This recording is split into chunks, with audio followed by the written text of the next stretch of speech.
Hello, hello, hello. How is it rolling, everybody out there?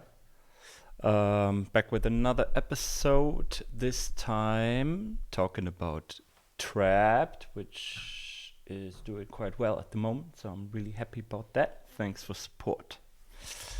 Um, this one's a little bit more of an uplifting tune with a nice piano in it.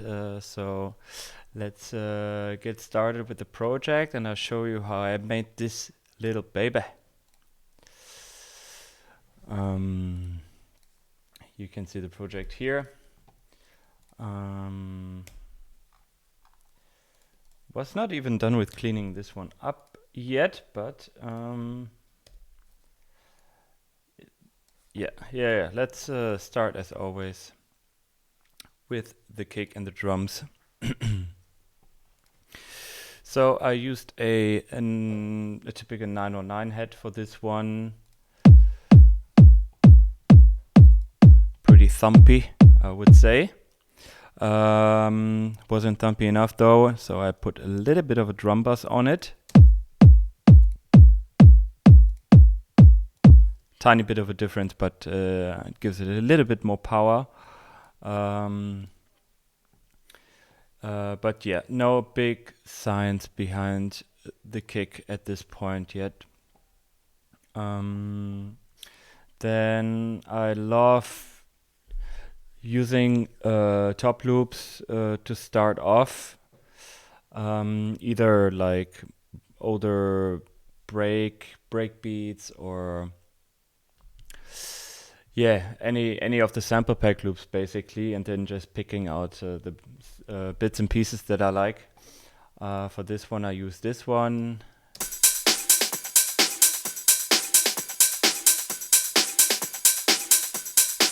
And I basically just almost took it like it is. The project is in 130 BPM, and this loop seemed to be in it as well.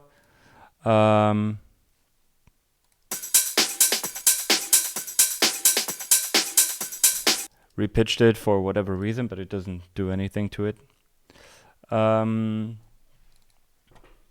Yeah, quite an example of just using a loop and low cutting it, how you can see here in the EQ. Did it twice with a tiny little bit of a push at the top end to bring out the details of it. And as you might have seen in my previous tutorials, I like to slightly roll off the low end instead of doing hard cuts. You could see it like a sculpture, instead of cutting it at some point, you want to slightly, round it off. So use this loop, layered it with a clap, a 909 one.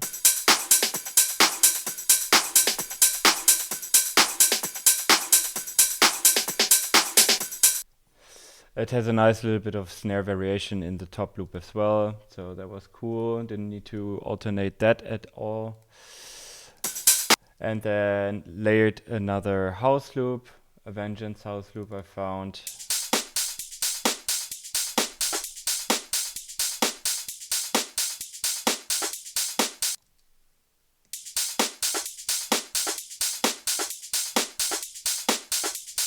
And as you can see here, when I drag out the loop, how it used to be, it had like the snare variation at the end of the bar every time, and for me there was too much. So I copied the hi-hat from the beginning and put it after the clap, as you can see here. So I can do the snare variation only at this point here. So.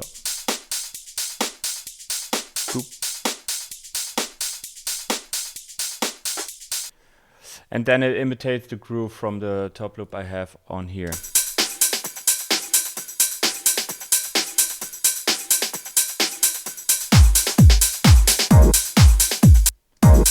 Yep.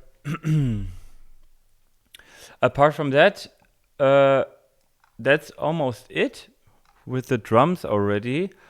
Didn't really need much more.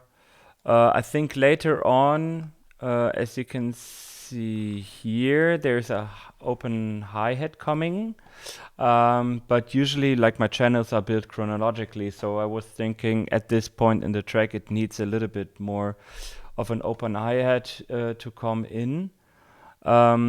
But for the beginning of the track, to start off with like a metronome and to play in some other elements, some melodic elements and synths, it didn't really need much more. So I was starting off with that.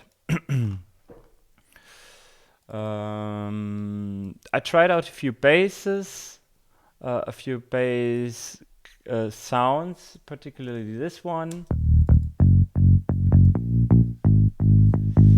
which is more of like a live bass. I love using these ones a lot. And I found another one, both in some Vengeance sample pack basses.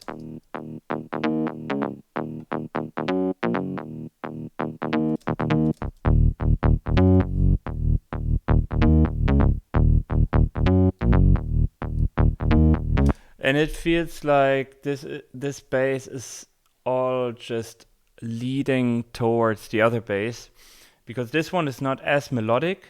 I would say this is more like a rhythmic bass with kind of a few little variations here and there to keep it interesting, but basically it's playing this one note mainly here.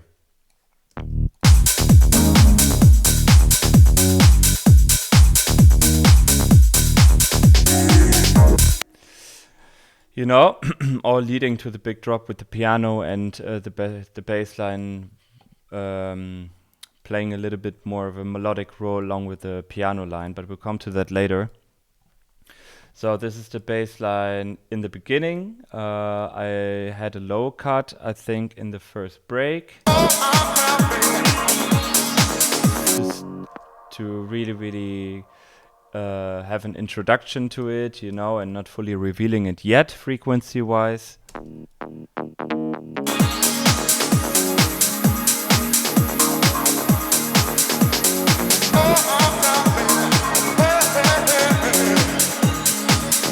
Slowly coming, as you can see here, with the automation. It's slowly being introduced, so to say, frequency-wise. Here is, changed that one up, didn't want to do that. So I'm just modulating the frequency over here. It has a slight sine on there. Maybe you can hear it if you have speakers, if you have headphones on. Just a tiny little sine which is sitting on top, which creates a little bit more of like an analog feel to it, I would say. And so the bass line pops out in the mix a bit. Even though I wrote it off in the beginning here with an EQ.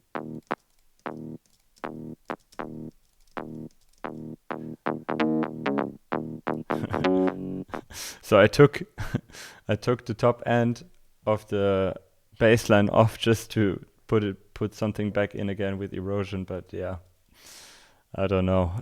Sometimes it doesn't have to make sense, I guess. A sidechain over here, which is sidechaining the kick, and a utility in the end of the effect chain just to make the bass line mono.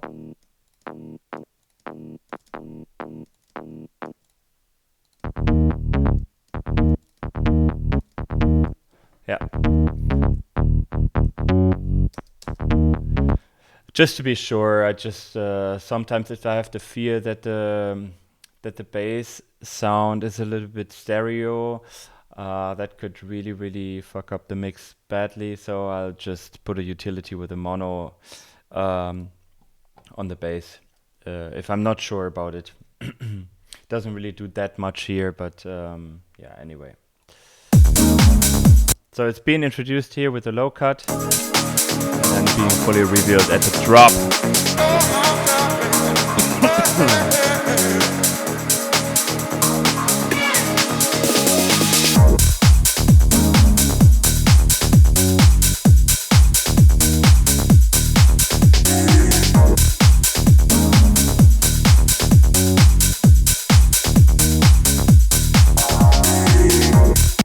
Okay. I think I have one more bass element which is playing from time to time. There.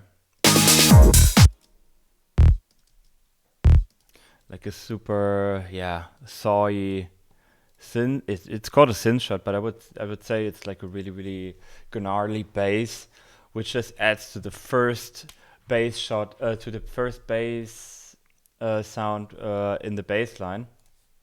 So listen here.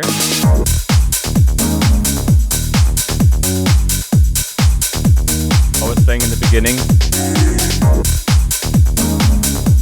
Not really that hearable, but it creates a little bit of a layer and more energy definitely in the beginning. So the drop comes off a little bit bigger, so to say. But that's it for the bass line for now. Let's see what is being introduced in the breakdown. I sampled a track from Colonel Abrams called Trapped for this one. Oh, I'm trapped, baby.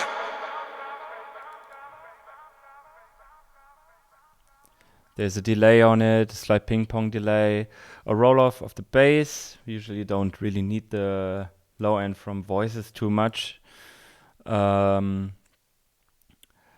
Especially if there's a few other elements playing in the break, I'd like to just cut off the voice a little bit. Then, why ever a bass mono utility on this vocal? But yeah, and also a big reverb. Oh, I'm trapped, baby. Oh, I'm trapped, baby. Oh, I'm trapped, baby. Yeah, just to open up the room a little bit, make it more epic. A limiter on it, again another delay, ping pong delay, almost doing the same, but instead of instead of having the timing at the 3, here the timing is at 4. Oh, I'm trapped, baby.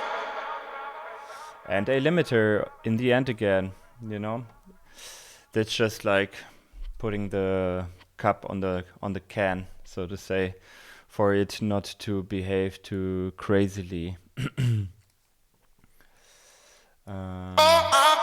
Yeah.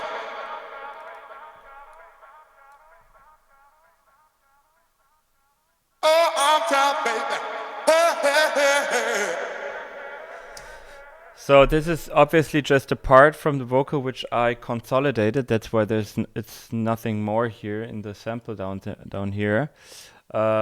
But I didn't want to reveal the full vocal yet. Just a few things. He says like, "Oh, I'm trapped." So and trapped is obviously the topic of the whole trap. The whole track.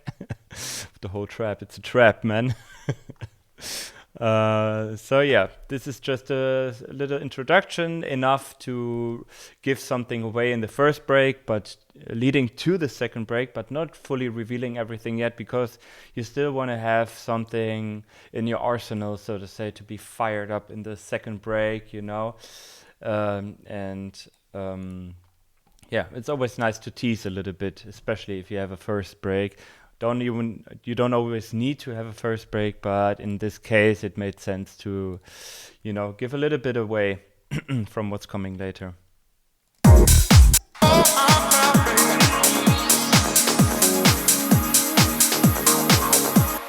Let the melody take you high.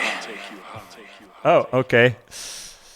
That was a leftover from my own vocal. Didn't want to get into that. Yes, then let's get to the synth which is coming in the first break. If you know me, I like to use the Nord lead a lot for my pads and synths, especially if you want to have like a soft kind of pad sitting in the background, which is giving the whole track a cool, melodic pad in the background, not for it to play like huge melodies already, but just for it to, yeah, to play with the vocal in this case. So I came up with this pad here, having a flanger on it and some reverb.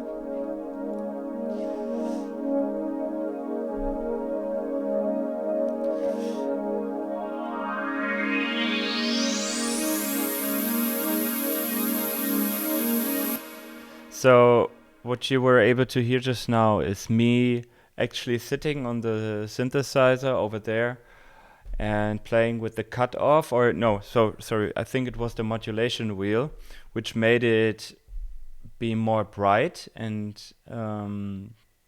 yeah, have more of like this crystally detailed stuff on top of the pad as well. And in the beginning, just to introduce the pad, I had it with the modulation wheel down, and then slowly as we get into the break, revealing more of the pad as well, I'm going up with the modulation wheel, as you can hear here. So now it's fully showing all of the frequencies which the pad had to offer. And then as well, I went and was just recording the automation here with the EQ8, so that towards the end of the first break, I want to, you know, let it fade away by just playing with the low cut here in the EQ8. You're gonna see it now. So look down here.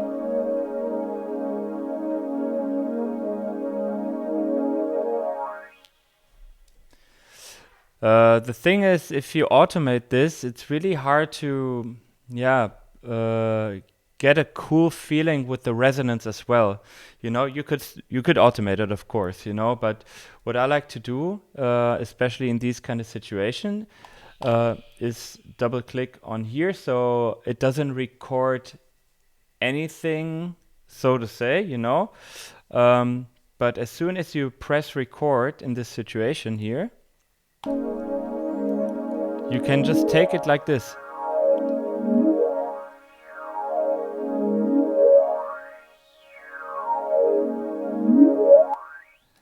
You see?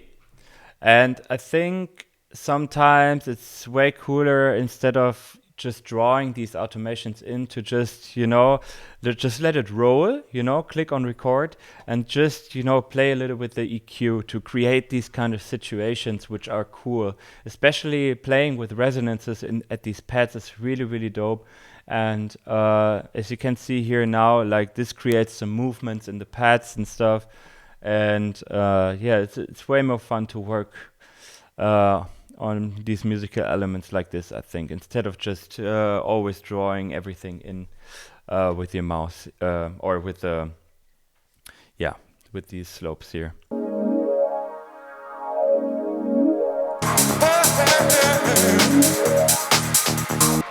You see? So we put it back to how it was before, and it's just doing like a little fade off, so to say.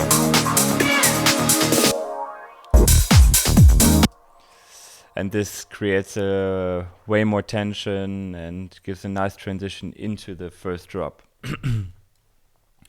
Then we have here kind of answering to that pad, I would say, like a synth.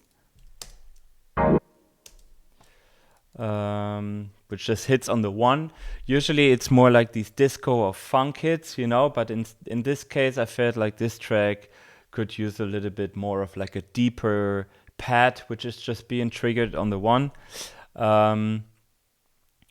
Again, in the break, it's you know, the frequency is being revealed and then taken away again. You know, so it gets a little bit deeper. And also what you were able to hear just now is that the reverb as well from this one is being automated. You know, this is the break situation here that you can see, and it's slowly opening up the room from this synth.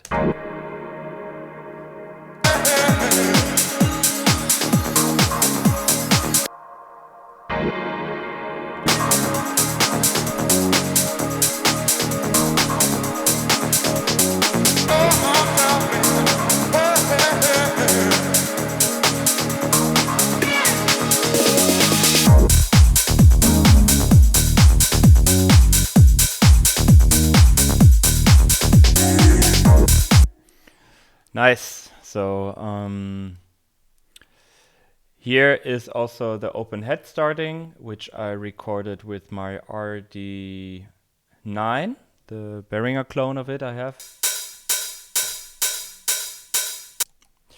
Most known sample to human mankind, but always does the job really well. Chose a really, really long tail for this one, because the effect was just great, I think, especially like after the drop, when there's another drum element being introduced like this. Then another thing in the break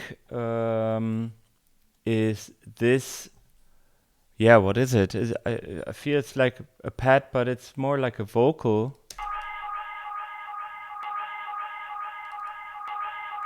And if we reveal what this is, I think it's a vocal, but it was in a it was called Special Sounds 01. So I don't wanna be.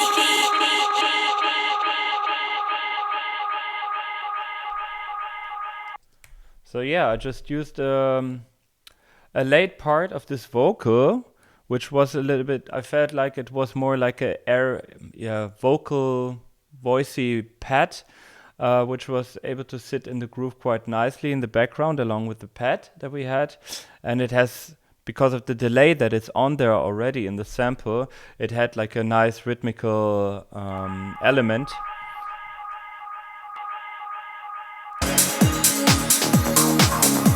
So yeah, you can hear it slightly in the background. I felt like it was a great addition to the patch which was playing, and a nice little answer, or not answer, but it's nice if we have the male vocal sitting dominantly in the break now, to have a slight kind of female vocal sitting in the background like this. And another synth which we have in there, apart from the one that is hitting on the one like this, is this one. That's a synth shot, also one which I found in the Vengeance packs. As you may have noticed, there's a lot of the Vengeance synths now in this, which I usually really don't use that much, but I think for this occasion or for this track, it was nice to just choose a limitation. And I think for this one, I thought, okay, I'm just gonna have a look at the Vengeance packs now, see what they have to offer, which would fit my taste. And as you can see here, the basses are made with Vengeance samples. The loops, which I found, the top loops are Vengeance samples too. Either, although they are from different packs, but still. So is the synth shot now, which I used here. I put an auto filter on it, and I chose a later part of the sample because I wasn't too happy with the attack here from the beginning of the sample. So I moved the beginning point, the starting point, where the sample is played, a little bit inside.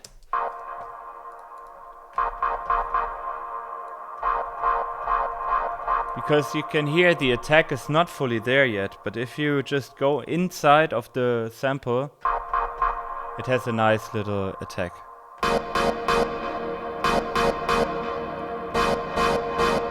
Here in the beginning, there's no attack. There is an attack, but a slower one.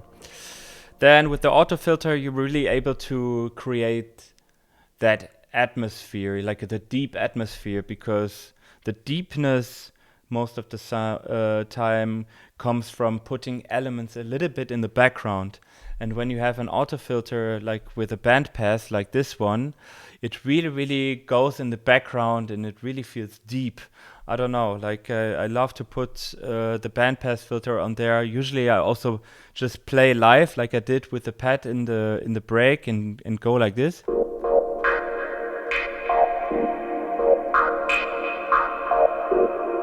You know, and to just play the track and then press record and just play live with it, you know? So let me show you what I mean. Let me delete these for now.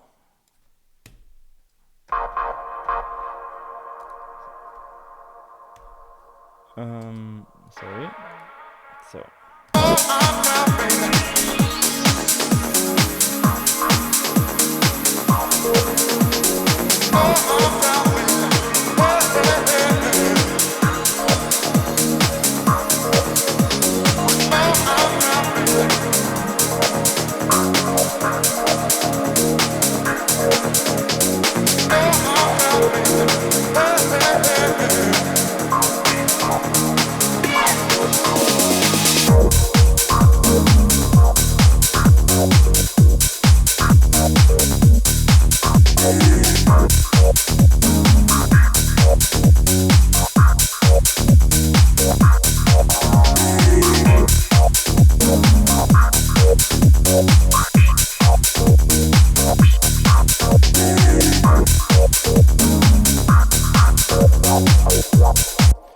You see what I mean? It's like nice if you just let the track that you have right now run and then just testing it out, and then at some point you will feel like, oh man, that was like a really nice rhythmical part, or I really loved how the reverb was playing together with the other synth which I put in, you know. And this is like a, for me, like a way more fun way of making music. So I did that in the track probably at some point, and just chose these two which I played in then. Then little snare roll before the drop.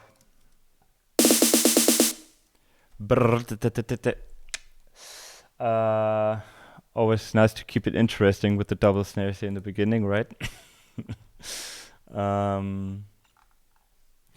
Then a few reverse sounds as well.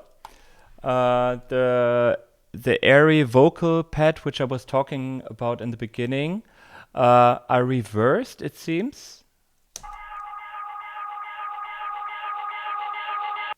So I used the natural, because I reversed the sound from a sound where I picked the later part from, it was naturally becoming louder in volume and more understandable again, so to say. So you could hear it a bit better. So instead of like having automations and stuff, I just reversed the sound at some point and just let it do its thing, leading to the actual sample again, if you would drag it out like this, you know?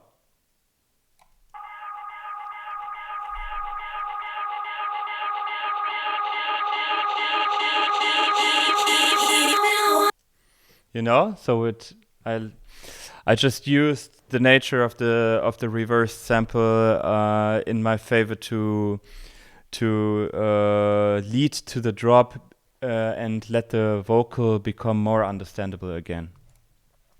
Then I combine it with a reverse crash and a reverse FX, which is more like a swooshy thing.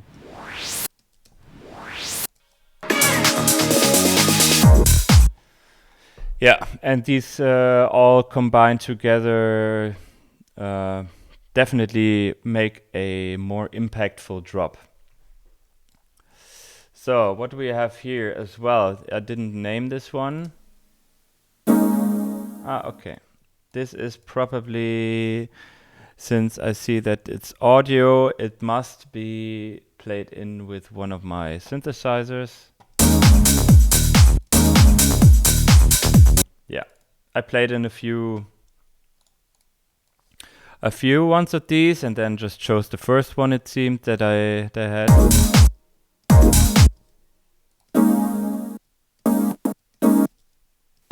Yeah, basically all the same. So I already had a good one in my first try. Just to to fill out the groove a little bit now with some atmospherical melodic elements.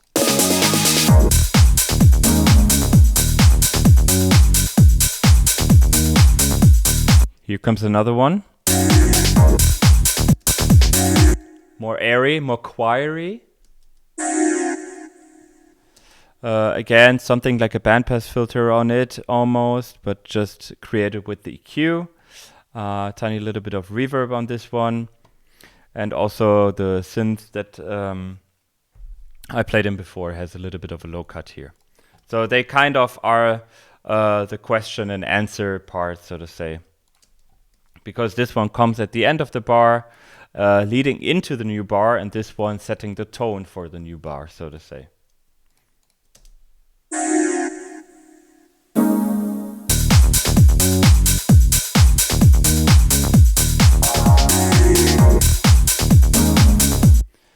Then, yeah, at the end, so this is, so to say, the bar here, or the, what is it, 16 bars. And to really make this 16 bar complete, and not let it feel too repetitive, I try to create some kind of melodic or atmospheric elements, synths here and there. And I wanted to finish this one off to, instead of it being an 8-bar loop, be a 16-bar loop by adding this little synthesis pad here.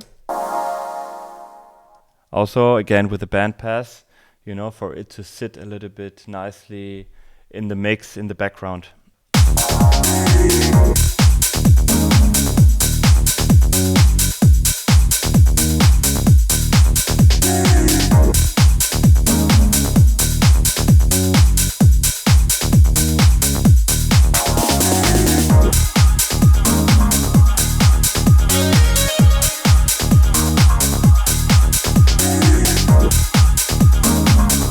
Here the little voicey pad is being introduced again that I had in the break before. Just to reuse it, because it felt like it makes a really, really cool atmosphere and doesn't distract too much from the actual drum groove that we have playing right now. And also what I love to do always is to play a little bit of a lead element here or there. I usually do this with the Diva, because especially with the lead sounds, I have all my analog gear here, but I love to have as much control over it as I can, because I am really not that good at playing something perfect. And as soon as you time stretch these kind of elements too much, they're getting really, really, ugly. So, usually when I have like a nice lead sound, I like to sample it or something, or just use the Diva for this occasion. Have like the usual effects on there, reverb, EQ, and delay, just to let it be cooler in the mix here. And it's just doing like a little run up.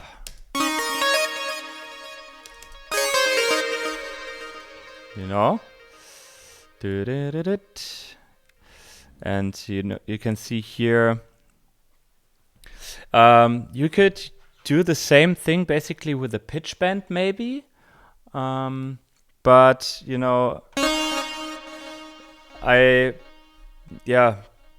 maybe this is where my little experience in playing piano comes in a little handy. But I like to do these a little bit, to not be on the note exactly on time. It's a little imperfection. I have no clue how this is called in music theory or something, but I felt like, especially for like solos, a lot of these like great pianists really, don't hit the note like directly. This is, I guess, a little bit of a human touch to music, which in my opinion makes a really cool difference. You could do it with the pitch bend like this.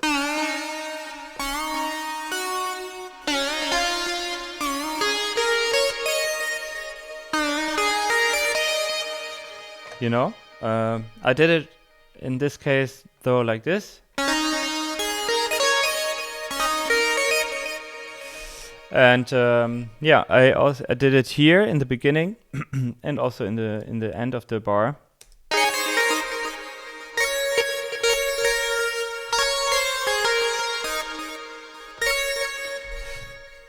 Again, you could do this with the pitch wheel.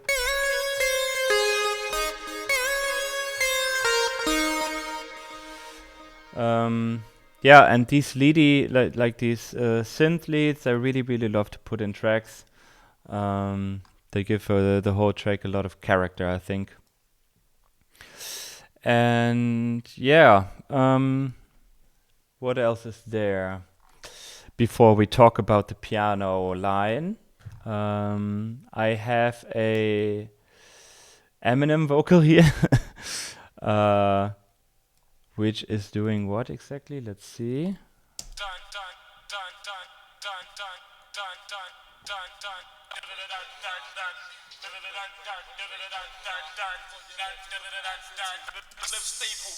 Project Chiller Hill is stamped on the map like the compass. Say this foreplay, tongue twist, pierce it. That's from the wake up show, make up no. Might as well erase my face. I was thinking, when is Eminem starting? Because these two rappers before were not really Eminem. But yeah, I was going through a few vocals and acapellas that I have sitting on my hard drive, and in this case, I was really, really happy with this, with just having like a rhythmic element which is sitting in the background of the track and not really something understandable. But I feel like these vocal shots and stuff, they really, really add to the atmosphere of a track most of the time really quite nicely. And for it to really be a background element instead of a really noticeable element, I have like an auto filter on it. Could have done it with the EQ, of course, but just to have like the slight slight rhythmic elements playing like this.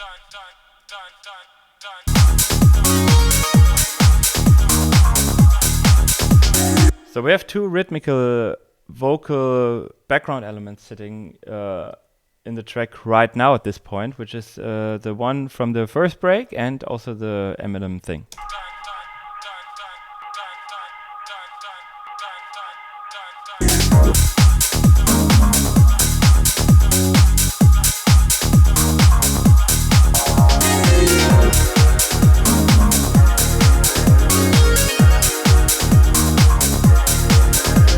Then here, if you also know me, that I really, really don't care if I just use an element once, if it helps like to tell the story of the track. And here I felt like it would be super cool to have something leading to a more epic kind of scene, you know, because the piano is being played here later on, which is kind of the main thing of the track together with the vocal. But I felt like instead of just having a cut there, so to say, like a really paddy kind of thing would make a great introduction for this piano later. And so towards the end of this rhythmic part here being played, the pad is introducing a more melodic side of the track, so to say.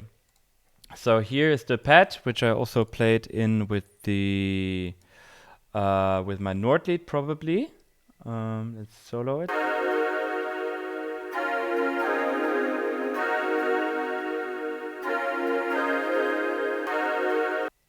Yeah, just this part.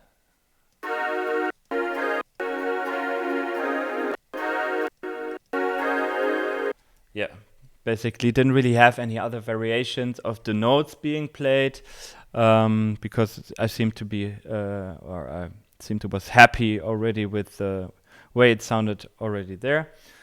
But yeah, slight low cut on it as well to not interfere with the bass too much, like all the other elements at this point. And now the epic situation being created there.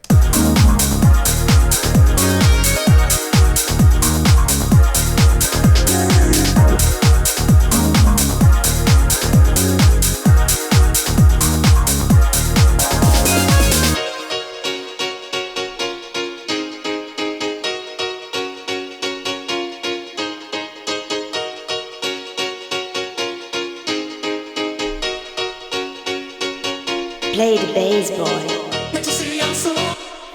So I think I played this one in either with the M1 or with the Triton rack, which are sitting here. I had a few tries at it because I also have like an upright piano sitting in my studio here, which I like to use sometimes for ideas, and like nothing beats like a actual live piano. But the only way I'm recording is usually with my iPhone just sitting on top of the piano, and it gets really messy if you don't really cut it up afterwards. So here's another try I had. Maybe that one.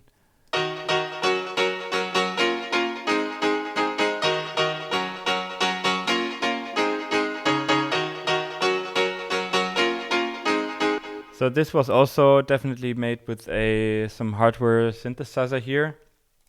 And I think this one, this attempt was my attempt of chopping up the piano line which I played in with my upright piano in the studio.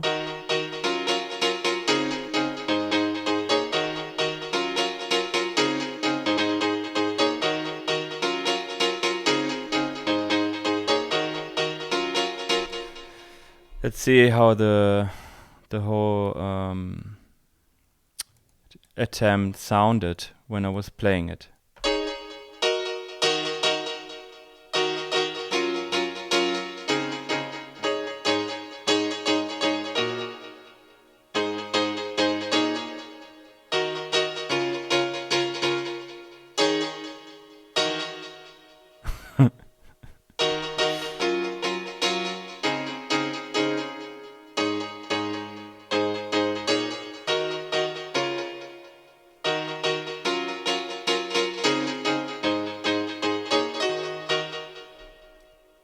So in these kind of situations, when you're just sitting there and trying to come up with some notes, what counts for me more is that I have these small situations where I may have played a chord which could make more sense in the later part of cutting them up. So it doesn't need to be timed really well. It doesn't need to be played consecutively right. I just try to create these situations where I played a cool chord, and then later on when I chop it up, I'm gonna get it in the right order. I'm gonna get it in the right timing. What counts for me, though, in that situation is that I have a nice attack on the actual notes that I'm playing, all being hit together and stuff, so that later on when Ableton chops up my session, that it creates nice chops and I can just screw over them like this, So I would press slice here and then just go like this.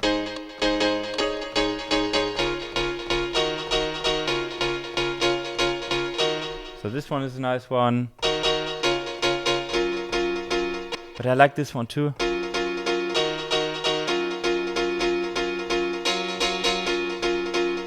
Even though this one is more brighter, but this one has some more character. I can't describe it.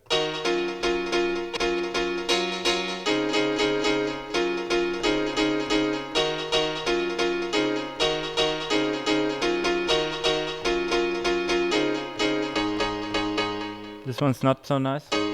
This one's better.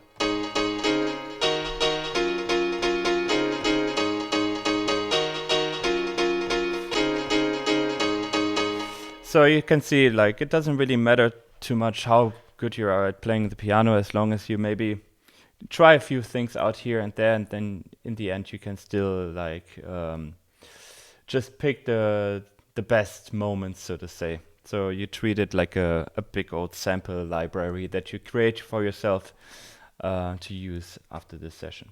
But at this point I didn't even use this one. I used this one.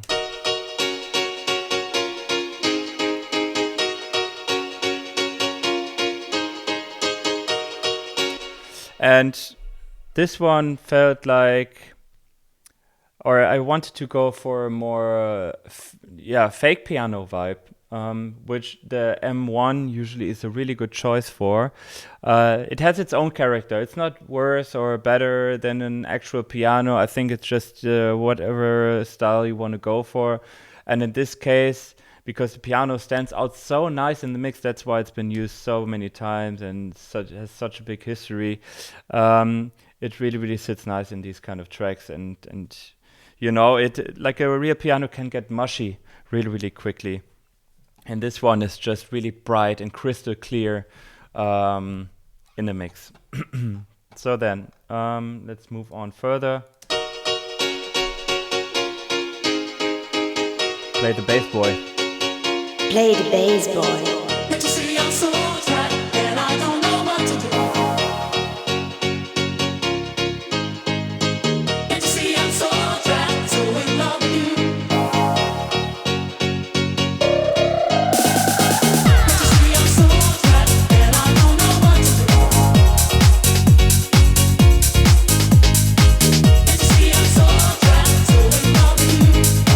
As you can see, here's also a ripper, it's called. Oh, he says ripper, actually, okay. Yeah, I felt like this would be a great addition to the drop. But yeah, it's revealing a different section of the vocal, actually. Still being in the trapped topic, so to say, you know. Can't you see I'm so trapped and I don't know what to do? Can't you see I'm so trapped, so in love with you? I'm going out of my head. It seems I'm crazy for you. I'm going out of my head for you.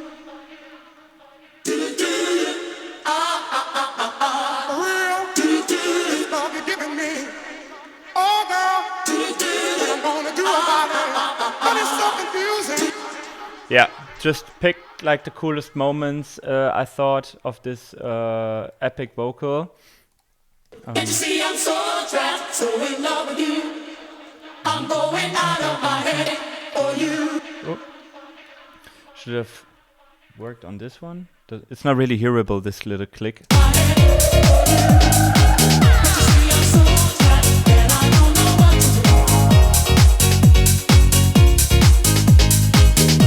So yeah, the piano line keeps on playing, and what the new thing, apart from the new vocal and piano line which is being introduced, is also the bass line. So now the bass sounds to a more live bass, and is actually playing really nicely in synergy with the piano. So let's just listen to these two elements along with the kick, just for the rhythmic part.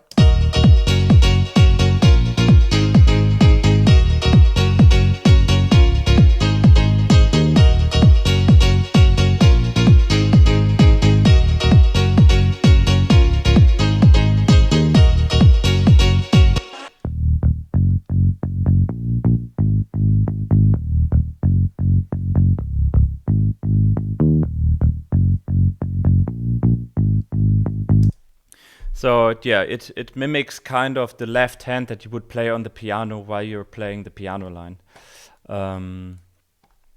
But you obviously want to distribute them throughout your instruments and use an actual bass guitar instead of just using the lower part of the piano at this point. Yeah, what else is there?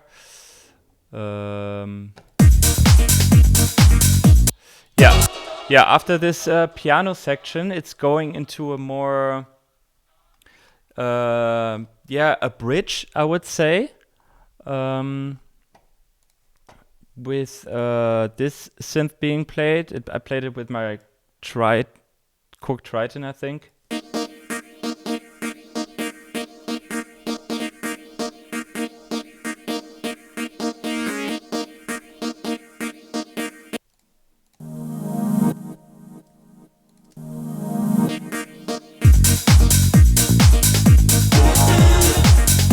Yeah, and what helps the bridge part is a little bit this kind of vocal which I put in here, which is also from the same vocal which I sampled, but at this point I didn't want anything too with the content, just a little bit of just to quote the actual vocal that we just had, to lead into a different part of the track again. So I was again searching for these kind of samples again with the splice function of Ableton Simpler, and just playing around with it like this.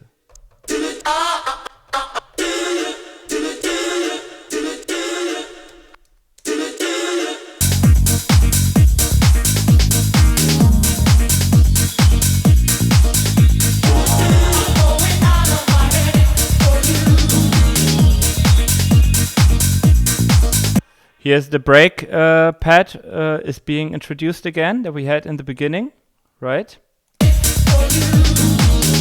Again, a little quote from the vocal we just had before, but just simplified, so we can really slowly get into a new phase of the track again without the break being too harsh,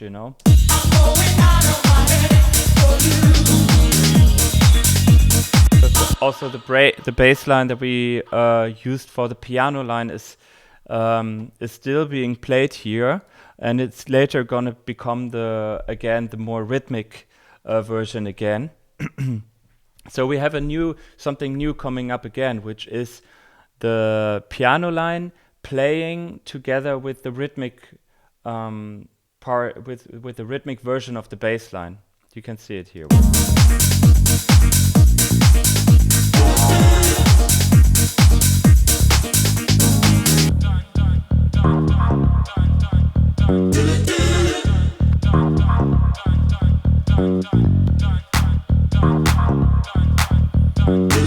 Little synth shots here again.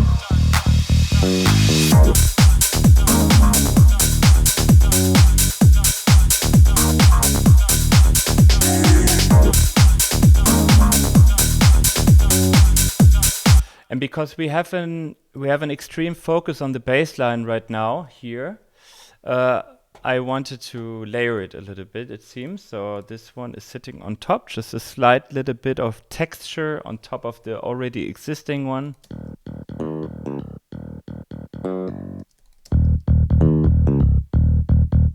So it really, really feels like fret,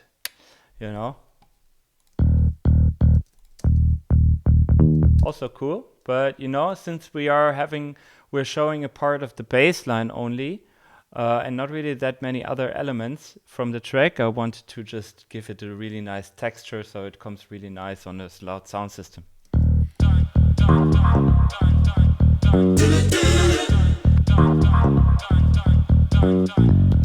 And back with the old bass line now in a little bit.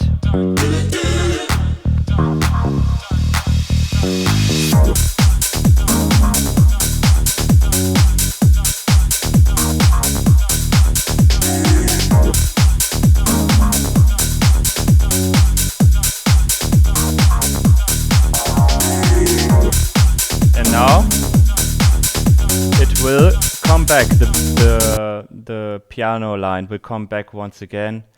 Again, playing with the other rhythmic bass line now.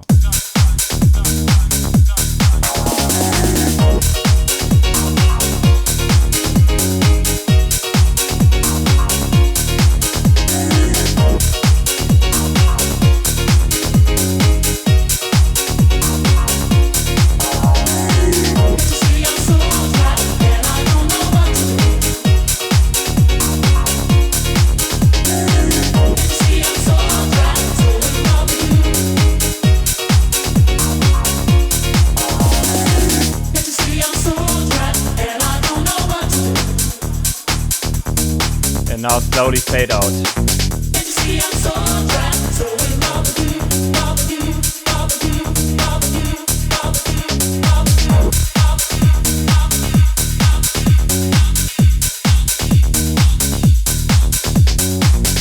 Could have done this effect, of course, with a delay, but what happens mostly when you have a delay sitting on top of like this vocal here? But you want the delay to only repeat a certain part of the vocal. It cannot distinguish when it should start to repeat the delay, when it needs to repeat a certain part of what's being said. So instead of trying to modulate the feedback like perfectly and the dry wet and stuff for it to behave correctly, at this point I was just duplicating the part I want to be delayed myself here. So it was a little bit of a grind to get this like this, but I felt like for a really nice fade out in the track, I wanted to just repeat the so in love with you, in love with you. So in love with you, love with you, love with you, love with you, love with you, love with you. Yeah, I didn't want it to repeat like the whole thing before. It's just a so in just a in love with you, love with you. With you, love with you, love with you, love with you, love with you, love with you, love with you. And outro.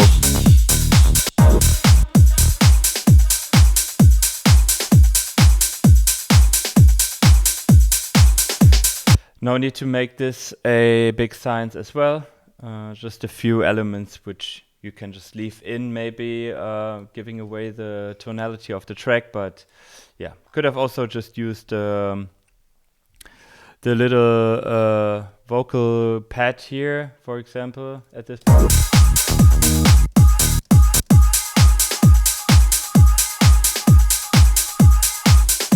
But for me, this was like an intro element, so I didn't want to use it again in the outro. And it's always nice to leave a little bit of, to just leave the drums in for the next track to be mixed in properly, because the more melodic elements you put in the intro or in the outro, the more chance it has to clash with the actual track which is playing after or before, obviously. So you can be sure like that it's not gonna make the DJ who is luckily playing your track jump out of his seat. And keep it simple in the beginning and the end. So yeah, I have a tiny little master sitting on top just for it to be ready to be played out. Which is called Master Punchy Dance.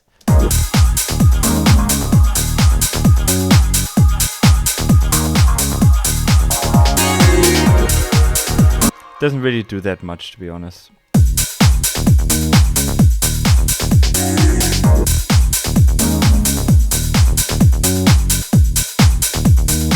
Oh wait, it glues everything a little bit together. No, just kidding. With this one, it wasn't really needed. But yeah, I think we went through all the elements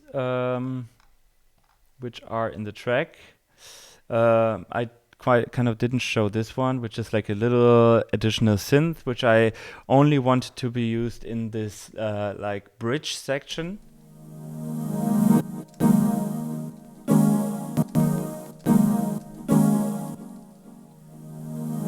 Just to kind of announce this little fifth kind of synth here. Even though they're two different kind of sounds, but since they're playing like the same notes and stuff, I feel like it doesn't really need to be the same synth. You could do like a little trick, which I usually do as well, to announce a synth before, like this, you know. So just copy the channel with Command D, or just create a new channel with Command T, a new audio track channel. Copy your synth that you have, like this, and then create a reverb, put it on top, boom. Let it be really, really dry, really, really wet, sorry. And depending on how long you want to announce it before, adjust the decay. So decay of 9 seconds would be nice. The thing is, you can turn it down afterwards or shorten it anyway after, so you can just put it really, max it out like this. And then just freeze it or bounce it directly now. Now Ableton has the function to directly bounce it. And now you have like the synth which you used over here with a really, really long tail. Then reverse this one. Just click on here and press R. Move it over here, you know, in front of the synth, which is being played then later. And then you have like a perfect transition to your synth being played.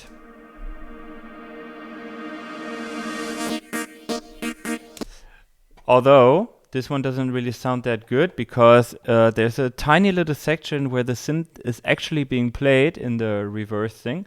So I would cut it, for example, this one to over here and just move it over like this. So you don't really have the actual attack from the synth that you froze. Way better like this, I think. So it doesn't matter if it's the actual synth or some random other synth like this, but the effect is the same.